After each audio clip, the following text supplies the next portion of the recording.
So ito na nga, putik. Problema pa rin, hanip na yan.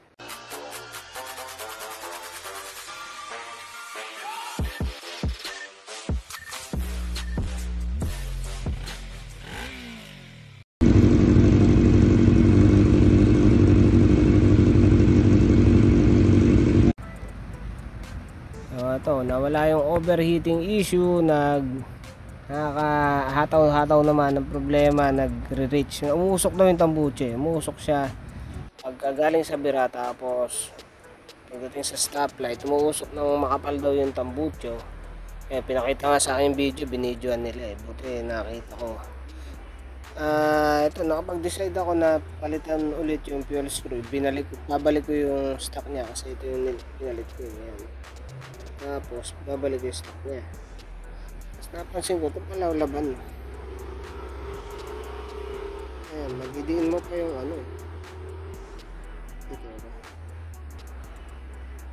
Ayan. Medyo nakabukas yung yoke, ang putik. Yung isa lang. Kasi iba naman nakababa. Ito lang yung mataas yun. Ayan. Laban siya eh. Ako binuksan.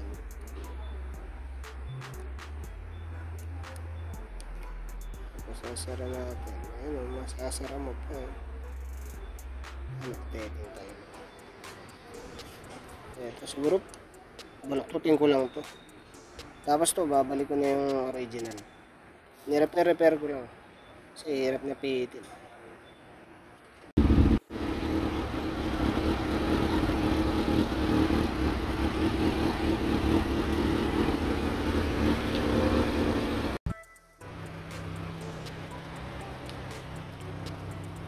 Saan ba natin maano? Ayun. Baliktad ah.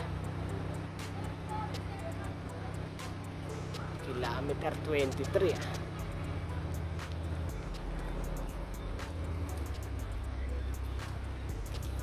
Brown no? Yan, brown.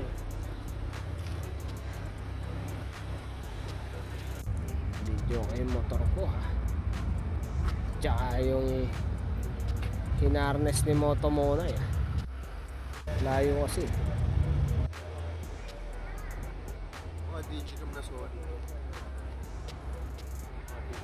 Hey.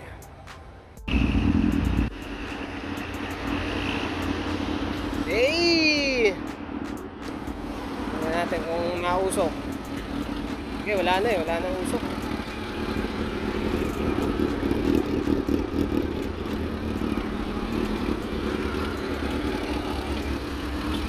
Good shit ah.